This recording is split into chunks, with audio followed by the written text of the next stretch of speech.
In this episode of Negative Modifier, we'll be playing the game Delta Green. Delta Green, by design, tackles various mature themes that may be uncomfortable or triggering for listeners. Listener discretion is advised. Hey, it's Charlie, Negative Modifier's Game Master. First off, thank you for giving us a listen. As always, expect something horrible to happen to the players. If you're a fan, support us by leaving a review on iTunes. And if you hate the show, consider doing it anyway and enjoying the fact that you've inflicted us on someone else. For the most up-to-date news in the podcast, follow us on Twitter and Instagram. And with that...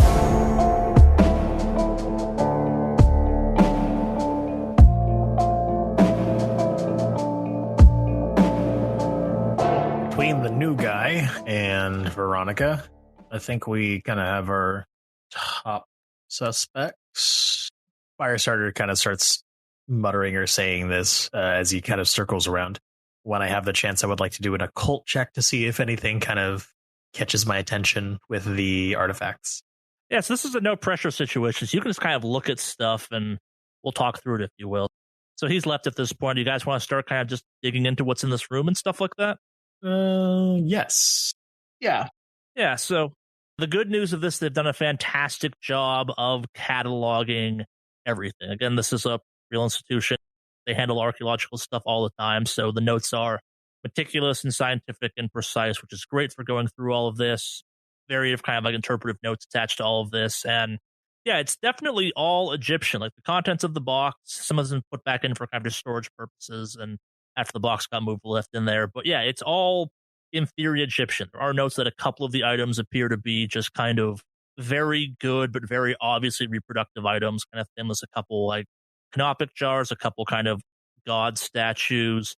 They all kind of do say the only kind of real item of any value or historical interest is this strange stone mask. And the mask is, as was kind of talked about, just a stone mask. It's an unremarkable kind of carved stone mask. They're having a hard time dating it, though, too. Like, they found an organic substance on the back that suggests the mask is as old as 5,000 BCE, but also it was worn as recent as maybe the 1880s. The mask itself visibly is kind of strange. It's definitely a mask. It's definitely a human face, but it's very kind of lacking in detail. It's got kind of the major jawbone components, a slit for the mouth, and a place where the eyes would can go through, kind of thing, looking through it. But that's kind of all the detail. It's maybe an early kind of burial mask of some kind, but it's bizarre. It's too smooth on the surface, so there should be like work marks or something like that. Like touching it is cool and smooth to the touch, and the backside of it just notes about how it's almost kind of like Velcro-like in texture, which seems strange. Like, again, these are all notes. You're not physically touching it, so you can't confirm this all for yourself. But yeah, it's a very kind of nondescript stone mask. The only reason they're assuming it's Egyptian even is that it's in this box with other Egyptian stuff. The one kind of weird note that kind of they put through an analysis of some kind, and it appears to be something called moonstone, which is it's a naturally occurring kind of precious gem. One this big is a tad surprising, and the fact that it's black is especially kind of interesting because up until relatively recently, historically, that wasn't a color you could find moonstone in. The only place found on Earth you can get black moonstone is Madagascar. Can we make like an occult check or an unnatural check to see if this screams any like cults we would know of from those eras or areas? Yeah, again, like you're kind of in this just like looking at notes and stuff like that, so it's not hyper stressful. You haven't come across anything that would suggest it being anything especially culty.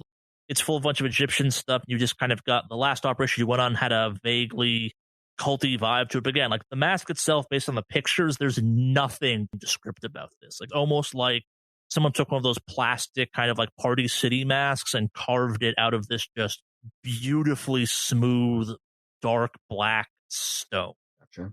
I would like to start looking into the staffing here, whatever Cornelius had kind of mentioned and stuff. Yeah. And I'm checking out a dossier as well as looking through their social media feeds for anything that might catch my attention. All right, so you're going to start doing that. You've got kind of like the stuff Cornelius can pull together for you, kind of the various staff workups and kind of stuff relating to the mask. You've got the archaeological kind of findings, all of that stuff.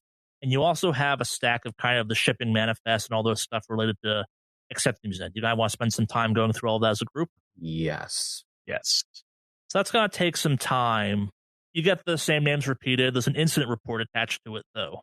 It appears that one of the assistants, Christina Wick, while kind of processing through the mask, cut herself somehow on it. Like maybe it was a tool slip or something, but they had to go through a cleaning off. Okay, she got some blood on the kind of the face of the mask at one point. They had to clean it off at one point. Full documentation. There's some pictures to go along with it. Incident reports were filed. There's been some follow-up notations on that. It also turns out that the mask has been there for 5 months, not the kind of initial 3 months you were told by Pine. It's been there for quite some time, and it's been kind of on the back burner given its unremarkableness and kind of somewhat vague nature of how it's been delivered. The shipping manifest and kind of shipping information, though, is where stuff gets interesting in an uncomfortable way. The carrier for this cargo is listed as Cairo Importing. No. The address listed as part of Cairo Importing is Chicago, Illinois. Attention of Vicky O'Neill. Florence very texts this information. Florence will just set up an appointment with Pine to call her later tonight. Sure. You are right there, Doctor. I look over at Dr. Florence and I'm like, is that what I think it is? Yeah. All right. Shit. We can assume now that, again, we're in a situation where people want us to be here when we shouldn't be. So just keep your eyes peeled. All right. Let's try to not flash these badges if we don't have to. Y'all want to fill me in on what's going on? You two seem a little bit more perturbed than normal. I mean, especially you, John. You seem like you've got ants in your pants since we got to Starbucks. Let's just say your expertise in fire will come in handy quite a bit if this leads where we think it's leading. Oh man, I don't want to have to set a museum on fire. I mean, I will, but that sucks. I don't think we're going to have to. It's just okay. Let's keep that talk for out at the museum. Can I roll an alertness to see if there's anything out of the ordinary now that we know this is Cairo? Yeah, go for it. 18 out of 65 failure. And nothing leaps out as you as weird. Like the box is a normal shipping box. You've all probably seen like either pictures of this and movies or something like that. Like it seems normal enough. What I will say though is that on kind of as part of this carrier information, there's a phone number you could try calling if you wanted. There's also a return shipping address to something called Magistrate Antiques. Attention of one Roger Myers, San Diego, California. There's also a phone number for that. Okay, so this is I guess GM question. This antiques company, is this the antiques company from the shipping company that we dealt with the cannibals? No, okay. That was a catering company too, not a. No, because the shipping company had a lot of artifact stuff in like their offices. You'd have no way of being able to link those two together, but no, this is not Bolton Shipping in any way, shape, or form. This is Cairo Importing all over again. Okay. Is there any information as to what's inside the canoptic jars? They're just empty. They're just empty? Yeah. I want to look at the camera that he said that was off, and I want to make sure that it doesn't have like it's recording like little like red dot on it. Yeah, it's off as best you can tell. All right, so there are 2 phone numbers here, right? Yep. You want me to call it? Which one you calling? Well, which one do you think we should call, guys? There's the one to the antiques company and the other one to Cairo Importing. Let's work situationally less suspicious to more suspicious. Call Pine. Yeah, all right. Or call Pine. I'd say call Pine. This is the fact that we're dealing with a shipping company that we dealt with in one of our previous ops is no coincidence. Some shit's up. And considering there are jars in this thing here, remember what we dealt with last time? Yeah. All right. Yeah. Florence is going to call Pine. As she picks up, you kind of hear the sound of the traffic in the background. Agents, that's quick. Done already. We have a problem. This was delivered by Cairo Imports. Comes a long pause. Yeah, I thought I saw that in the information that got sent over for this. It's why I tagged you and Foxtrot to investigate this one. I figured if anyone's dealt with them so far, you have reason to believe it's a repeat of what happened in Chicago? I think that whatever it is it's what tagged us as agents so that they could target us and send us out to Vermont. Yeah, that sounds like a plausible possibility. This is where it gets strange, though, too. The timeline that we estimated backwards from your time in Chicago, the initial body we found was frozen, meaning that the initial outbreak happened in the winter. We only became alert of it because the summer thaw began happening in spring, and, well, began spreading. That's where you came in. Is it possible that whoever's doing this is trying to replicate the same events that happened in Chicago? There are jars here, but, I mean, it doesn't look like the stuff that we found in the initial investigation before. Someone did cut themselves on the mask, which could very well mean that it has sway over them. My understanding is the mask is them that went missing, correct? Yes. Seems like a solid lead to follow. There are also 2 phone numbers here. One of them is to an antiques dealer in San Diego, and then a number here for, I think, Cairo Import. Kind of a pause. Agent, you deal with what you need to deal with in Michigan, and then we'll deal with Cairo. If you feel like calling those numbers, please let me know what happens with them. I understand the curiosity might be too much to take right now. Proceed with caution. It's been a quiet few months at this point, but something was definitely wrong around the time that you came back. Things were hot. We lost several cells as part of that time. We're now in a bit of a rebuilding phase. Proceed with caution. Understood. Lawrence will hang up. All right, if we're going to call these numbers, we should do it when we're done here tonight. In the meantime, do we want to... Have we gone through the notes and everything at this point? Yeah, it's taken some time, your initial lurking on the people that were mentioned are as follows. Dr. Celie Brennan is the anthropologist and archaeologist in charge of this. She doesn't have a lot of social media. She's mid-40s. She's very established in her field, though very well respected. Several papers, lots of digs. Successful in her field, not so successful in having a life beyond her field. Christina Wick is a student at the university. She is working at the museum as part of her thesis. She's the one that suffered the cut. She is engaged in a relationship with Victor Yu, one of the other people on the list that was talked about. Veronica Chase has the most social media, and biased against her has made it a tad more clear. She is goth, heavily goth. She has a whole smattering of social media, all of it dark, depressing, and edgy to boot. Saeed appears to be a foreign exchange student. Not much sticks out about him, your normal late 20s, early 30s, bit of a bro on that topic. Sabrina has been with the museum the longest. She appears to be the most senior of the people mentioned just based on time spent there. She has plans, according to her various social medias, to go into the field of archaeology when she finishes her time there. And Brian Mead's just the youngest person of the group. He's relatively recent there. He showed up about a week before the box showed up. Nothing remarkable about him. Likes beer, chasing girls. Nothing remarkable about him. Do we want to meet with the doctor, or do we just want to keep her out of it? There's a portion of me that feels as if the doctor is just doing her job and she's just caught in the crossfire. My initial suspicions is to see what is up with Christina, just because, I don't know, especially with the fact that she suffered a cut and bled on the mysterious artifact. And in our line of work, that just may or may not dispel her and everyone else's doom. I can chalk up Victor Yu as a possible casualty to it, so don't get too attached. Victoria just looks like an idiot who may or may not be in over her head in terms of if she had dabbled or messed with this situation, but a little bit low profile. And then this, man, I can't even remember his name. I just looked at it not too long ago, is just too suspiciously nondescript, especially the fact that he came in a week before this thing kind of popped in. Those are my top 3. We should meet with all of them at some point, but I agree. I think Christina's my biggest suspicion. Who knows? Maybe it was just an accident. Actually, let me see if I could work something. Firestarter pulls out his phone, and it has a grinder on it, and he kind of pops it on. Or any of that team on it on social media? Nah, not on Grindr. Oh, that was bust. Do you want to split up and just kind of do some tailing tonight, or? I have no idea how to do that. I mean, I know you follow people, but I mean, you could. I know you're a little rusty, but you could probably hit up another person for a date. I mean, look, this one's goth as all hell. I'm pretty sure she's got some sort of queer leanings. Okay, all right, sure, I guess. I mean, yeah. Do you want to go for the nondescript dude? I know you said that you don't know how to flirt with guys. Look, I would prefer not to have to flirt with anyone, but I don't know. John, what's your input? I was looking around the room.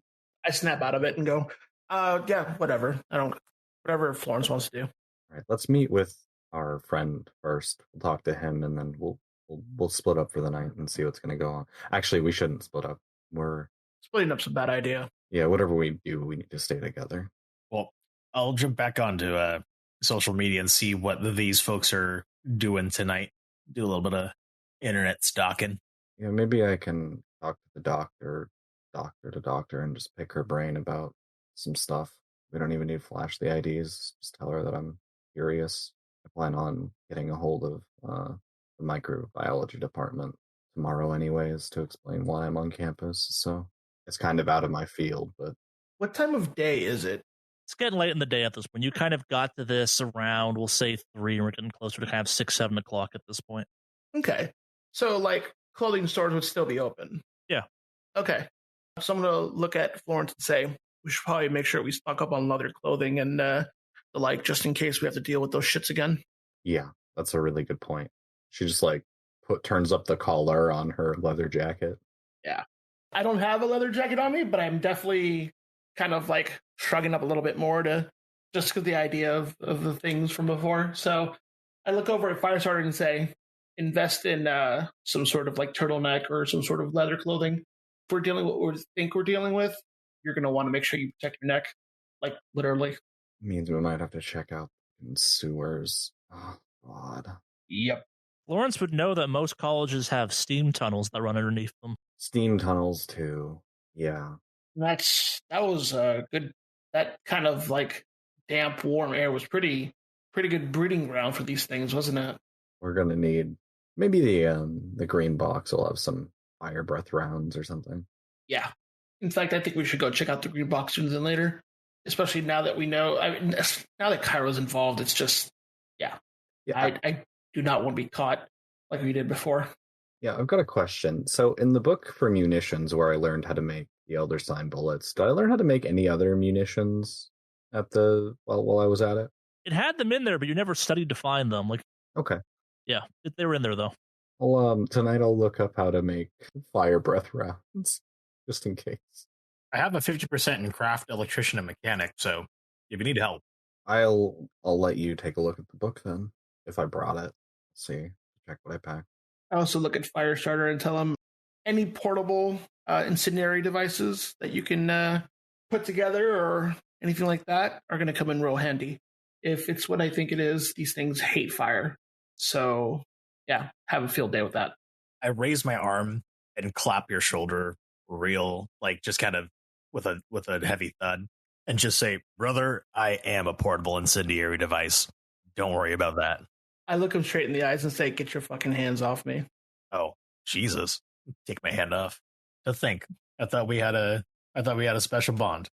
I still owe you for icing somebody. But yeah, you get the next torture victim. Oh my God. Not in the middle of a university, guys. It's a sealed room. It's fine. After hearing him say it's a sealed room, I'd like to roll another alertness, actually. Yeah. 2 out of 65 success. You feel pretty confident that you're not being watched. Like, it's...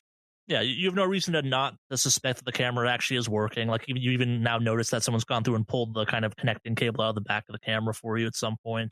The room, as you were told, is safe kind of thing. That they've done the kind of what needs to be done to kind of keep your involvement in this box away from prying eyes, if you want. Kind of almost on cue as you're kind of going around the room to dig in deeper. There's a knock on the door, and you're from the outside. It's Smith. I was told you wanted to talk to me.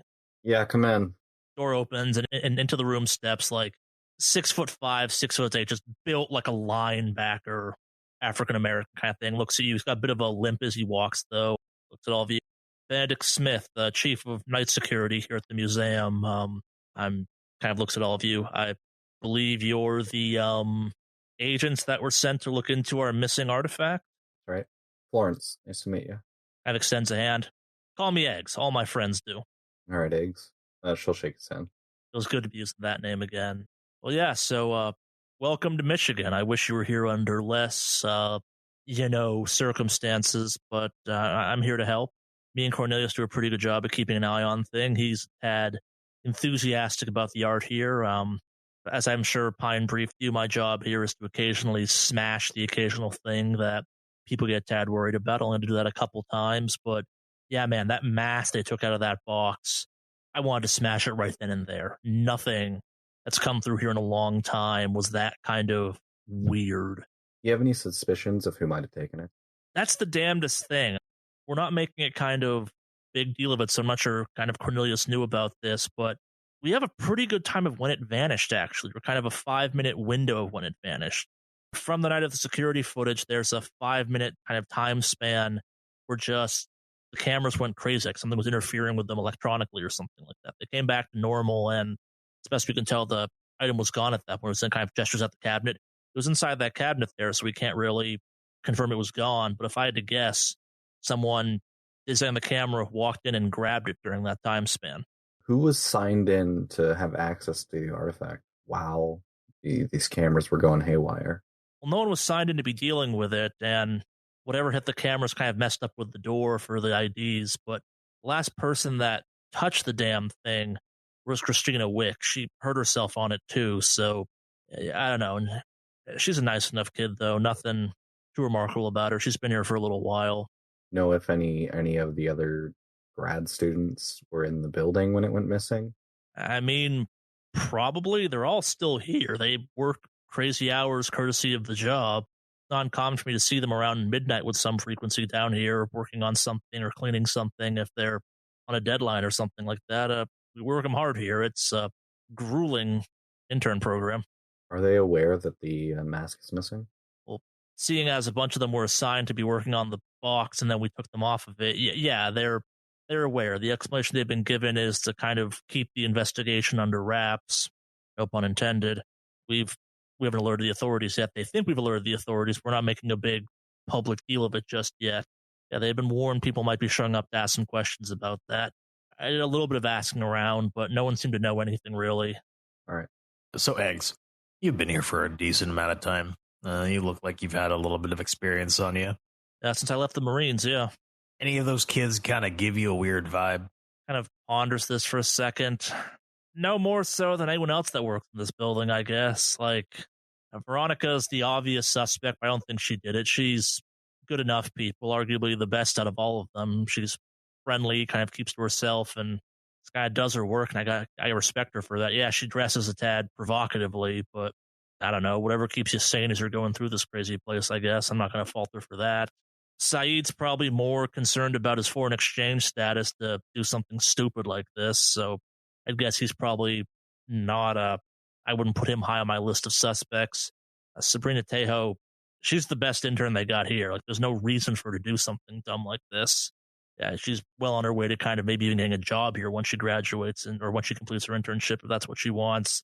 Brian Mead, he's fine. The kid's amazingly unremarkable. Not in a suspicious way, just kind of in a youngest member of the program and still finding himself kind of thing. I don't know. Victor Yu's fine. Tad coddled, if you will, and I think him and Christina are dating. She's a little jumpy, but again, I have gestures around. If I walked into the same room you were in at 1 a.m. in the morning and you were bent over some fancy Greek vase or something, you'd probably freak out too, regardless of who you were. It's kind of spooky down here, if you had noticed. Metal hallways and big doors and not a lot of sound. Yeah, do any of the steam tunnels attached to this building? Strange question, but yeah, I'm sure it probably attaches somewhere in like the boiler situation, but there's no like easy access from it. It's kind of run around the building. They run infrastructure throughout the campus and stuff. Okay. Why do you ask? It's just somewhere we're going to have to go check out soon. I can try and get you access to that. If you go there during the night, I can obviously help you out a little bit more. During the day, it's going to be a bit more of a stretch. Yeah. Question. Eggs. I mean, you've been in the area. Do you know anybody who can get us some tools? You know what I mean? Kind of pauses for a sec. What kind of tools you looking for? Kind of the small caliber type or the armor piercing for armored deer round type? The type that cooks what we're hunting. Shit, you want a flamethrower? I mean... Or parts. I can make a flamethrower.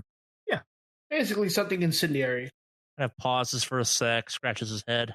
I may have something for you. Won't know till tomorrow, but I may have something for you. All right, perfect.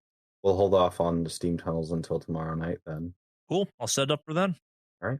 Yeah, we've got some other stuff we need to take care of tonight anyways. Kind of nods at you all. Understood. Try and help as best I can, but kind of like hits his left leg and makes a hollow kind of fiberglass knocking sound. I'd like to be more helpful, but I got certain limitations. Can't quite run as fast as I used to, and if I'm not careful, it kind of get caught and pop off. But if you need something like lifted or moved or extra kind of set of hands or something, or extra pair of eyes, let me know. After all, I got to kind of do my rounds here after all. Yeah, this is going to sound really weird, but can we borrow your car? We'll bring it back before your shift is over. Yeah, I get it. Kind of tosses you the keys. Just don't dent it. I understand kind of, you're one of Pine's people, and me and Pine go back a ways.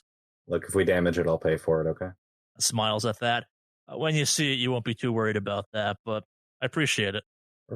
Hey, Eggs, speaking of eyes, what's the thing that all the students down here go to do? Is there like some sort of on-campus spot that everyone hangs out in, or is there like a place around the college that everyone kind of goes to? Like, what's the local dive? You're not too familiar with the University of Michigan, are you? I'm not too. Look, I suffer every single time I try to purchase milk with how cold it is. This is not my forte right now. So no, I'm not familiar with Michigan. Kind of smiles for a second. He goes, well, we're all about the Wolverines here. Not sure how you missed it, kind of looks at you up and down, but we're a bit of a big sports program. Gotcha. Is it football season already? Is it football? Are we talking about baseball? What season are we in? Look, this gruff exterior hides the fact that I know nothing about sports. If it's winter, we're close to, or if not already in football season. If it's winter, it's past football season for college. Is it for college? Yeah, that typically ends by like Thanksgiving, around Thanksgiving. This is basketball season. Yeah. But wait, what about the Rose Bowl? Is that during Thanksgiving? It's right after New Year's. Is there any big sports function going on tonight? It kind of like shrugs. I got to work here, so I'm keeping good track of it. There's probably something. It's that time of year. People are always doing something spirity. Yeah, all the grad students here, are they all team spirit people? Laughs at this. Nah, they're not. If they're not here, they're at home sleeping kind of thing. They work them hard here. Long hours, kind of gestures around. Not the greatest working environments. Your best bet might be trying to find a bar in the area, kind of the closest one to this locale if you're trying to find one on their off hours. But most likely this time of year, they're going home to drink or just sleep at this point. Gets dark real early this time of year, this far north. And if you thought it was cold when you came into the building, bundle up. Are any of them still here? I mean, do they work late into the night? Yeah, they're all still here. I say we go talk to Christina. Yeah. Don't want to use the term wellness check, but I think it's time for a wellness check. Hey, man, I get it. Gotta start somewhere, I suppose. And the person that cut themselves on it, not a bad start. Yeah, we also need somebody to run to the green box. We need to go together. We're not splitting up. Well, that's a good point. If they're grad students, they're going to be here by the time we get back. So, if anything else, we'll meet Shabaka over here and see who else is still around. I mean, honestly, with Eggs here, we basically have backup. So, buddy system. So, green box together, come back here and just kind of have Eggs let us in. You can get in. You have IDs. You got given them. I mean, well, we should just question them while we're here, because if we leave and, they decide to call it an early night, that just adds an extra day that we need to be here. True. So, I mean, let's try to approach these people as not as our fake IDs at first, at least. I mean, who do we? As long as we stay in the same building, I think we're fine. So, who does everybody want to approach? I mean, we can do it all one person all together, but that's kind of intimidating. If anything, I can stay back here and continue doing research on some of these pieces, or I could also start kind of reviewing security footage. If anything else, I have a little bit of a hand in forensics, so I can just start coming up with some thoughts and clues with some of that security footage. Cool. I'm a little gruff to look at, so John and you, I think, are a little bit more, I don't know, people. Yeah, give me a few minutes. I'm going to go get my old look back and go step into the bathroom, tie my hair up. And Bandit looks at you all. If you don't need me anymore, I can go do my rounds now. I'll be around. Kind of like tosses you a walkie-talkie. If you're in building, you can get me on that, and On the back of it, there's a phone number written on like a post-it note. That's to reach me on off hours. Don't hesitate to call. I understand what we do here is important for a multitude of reasons. Should have smashed that damn thing when I thought it was weird in the first place. Don't beat yourself up. We can't always be on top of it. And nods at this. All right. We'll be in touch. Yeah. He wanders off to kind of do his round. So what are you doing? All right. I can go talk to Christina. She cut herself. I don't know how bad it was, but if you want to come with me, John, you can, or you can just kind of float, and act as security. I don't. I'll come with you. All right. Yeah, if we're gonna have to split one person off at least, Firestarter, you're gonna stay with Eggs, then I guess. Yeah, I could go about with Eggs and kind of do my own little round of security as well. But if anything, I'm gonna try to see if I can get myself to a little TV so I can watch some of this security footage. Sounds good. The moment you hear anything, or if anything just feels off, call us, text us, let us know. Gotcha. And I remember, protect my neck. Make sure to bundle up. Any one of you could borrow a scarf. Or actually, I think probably I'm wearing a scarf in the first place. If it's cold in Michigan. It is. All right.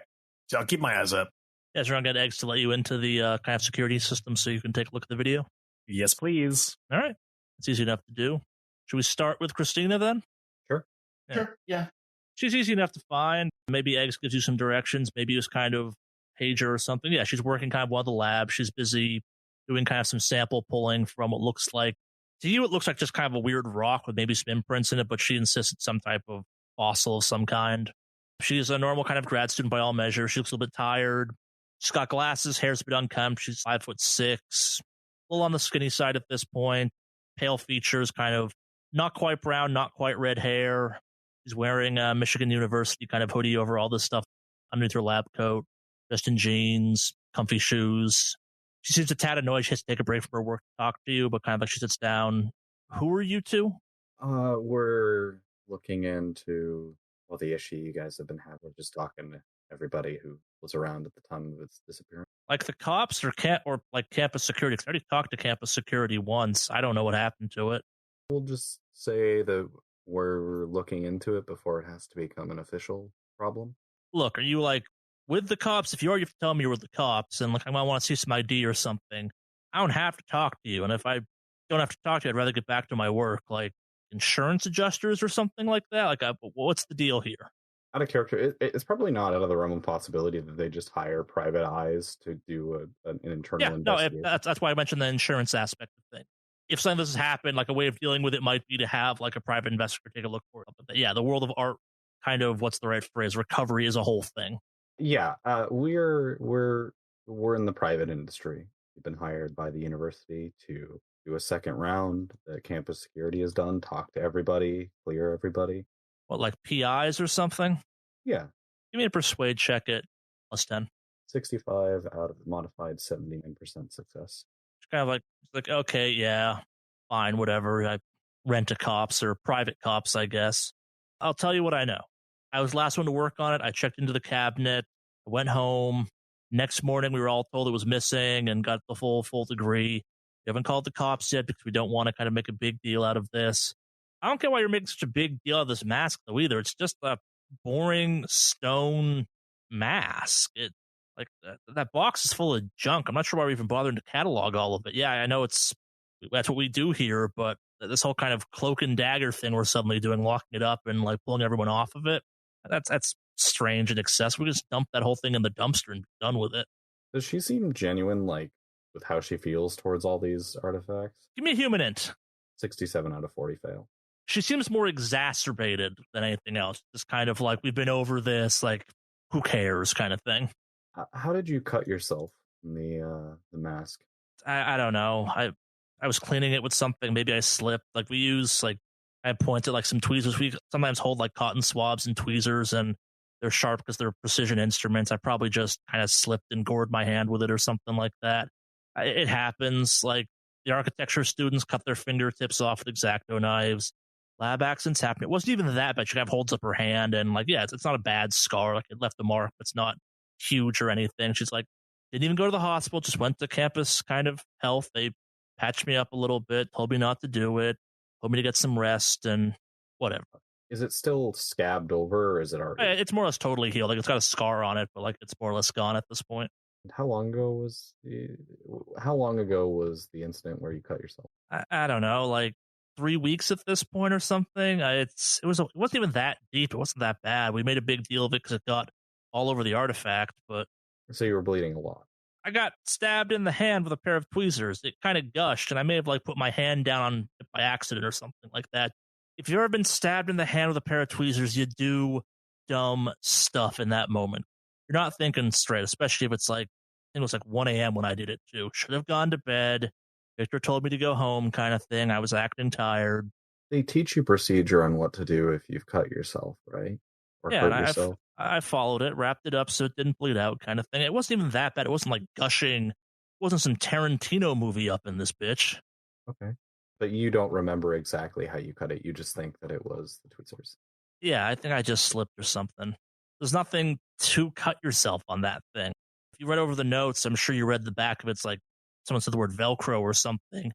Yeah, it's a little bit abrasive, but like sandpaper or something. You'd have to spend like hours dragging that shit across your hand to get below the top layer of skin, I think. Right. And if anyone you work with, hypothetically, were to have taken it, who do you think that would have been? Kind of pauses for a second, thinking, I don't know, probably Veronica, because she thought it would be cool for her apartment or something. Or she's got some like weird goth orgy to wear it to or something. I don't know. She's just kind of strange. Okay. And you didn't take them. Rolls her eyes at this. No, I did not. Give me a medicine checker. Actually, what is your medicine? 55. When she rolls her eyes, you catch something you didn't see when you first came in. There's a splotchiness to her face. Maybe it's because of exposure to the cold. Maybe it's not. But like it's almost like an allergy attack of something. It's very faint though. It's like patches of like red on her skin. Not like blood or anything like that, but kind of like pre-hives almost. Like a reaction to something. And you catch it at this point because when she rolls her eyes, kind of like you realize she's tired looking, but her eyes are a little bit kind of extra bloodshot and kind of maybe around one of the eyes, there's like the faintest whisper of like maybe what used to be a black eye or something. You're not quite sure. Like, again, accidents happen, but there's something about this girl's face that seems a little bit off. Like it's like allergic reaction to the cold or something. Your medical skills kind of popping out at this point. She's like, that's a little bit weird. Yeah, Florence is going to just start asking her like questions, not directly about it, but she's going to ask like she has allergies, if she's been in a fight recently. Yeah, so what's your human int at? 40. Yeah, so you kind of like when you ask her if she's been in a fight, she kind of stiffens up a little bit and she goes, no, why? But like there's definitely a body reaction to it. It looks like you have a healing black eye. And puts her hand up to the eye. Oh, I think I slipped on some ice outside or something. It's hit the ground a little bit too hard. It's nothing. I got some pictures if you want to see it back when it was, quote, bad. It was barely anything. It's rough out there. It's Michigan winter. Yeah, I mean, when you hit the ground that hard, you usually cut your head open. Did you cut your head open? No, I fell in some snow. You hit snow hard enough, it's like walking into a door almost. It cushions the impact, but still like hits a little bit once it kind of compresses down or something. Look, we're just trying to get down to the bottom of what's going on here. And I'm not saying you are lying, but if during the course of our investigation we find out any of you are lying, it is possible that when our report gets to the university, anyone who's found not to be truthful, they're going to have to cut from the program here. So choose your words wisely. You said you haven't been in a fight, but body language is telling me different. Kind of rolls her eyes at this, like, okay, whatever, fake cop. I didn't steal it. I know I didn't steal it. Okay. Go talk to Veronica. She probably took it. Anything else you want to tell me before we end the interview? Kind of shrugs. He's like, this is an awful lot of effort for that mask. Like, I'm assuming you've seen the pictures by now. It's not worth anything. Like, no collector's going to buy that. Like, between you and me, like, if you're going to steal anything in that box, it's probably the least valuable thing in there. And most of that box is full of crap. I mean, it might not hold monetary value, but it could hold cultural significance. So the university is doing its due diligence. Yeah, sure. I get it. Can't have an anonymous donations special art project go uncatalogued. Yeah, Florence will stand and like hold her hand out to shake her hand, but she holds out her left hand. Okay. She kind of looks at you weird and does like the awkward, like, does the shake the left hand with her right hand. There's no reaction to the other sign. Nah. Okay. Before we go, I look over and say, just out of curiosity, when you were going through that box, there were some jars in there, right? Yeah, some canopic ones. Why do you ask? They were empty when they showed up here. Okay. I was just wondering if they had stuff in it after you saw them, but that answers my question. Thanks. Like, yeah, no, like they showed up like with like one of the lids was off them. Whoever packed them wrong. Like, it's a box full of crap. Some of it's like old crap, I guess, but like actually interesting stuff in there. It looks like it's fakes, not even good fakes, really. You said before it arrived, it was already open, like it was lazily packed. When that arrived, did it go directly to this building, or did it stop somewhere else before it got here? It's like, well, it had to go through deliveries, I guess. But yeah, no, we have a loading dock where it kind of came in and they dropped it off, went straight from the truck inside. Anywhere else it would have stopped on campus anyway? Nah, they just sent them here. No reason to kind of haul priceless, air quotations on that, artifacts all across campus. Okay. Where's the deliveries dock? Is it nearby? Can you kind of put it out on the campus map? If you go out in kind of the main service, actually points to the hallway you came in. If you go out there and it's kind of go all the way to the end, that's where the delivery dock is for the building. Okay, gotcha. Thank you. And I'm going to signal to Lawrence that we should head out. Yeah, sorry, one more thing. You said you had pictures of your eye right after the incident. Can I see that? That rolls her eyes again, gets the phone out, does some swiping, gets her Instagram, kind of holds it up. It's her and her boyfriend at a bar drinking. Kind of, they're both like pointing at the eye, and it's like hashtag so clumsy underneath and stuff like that.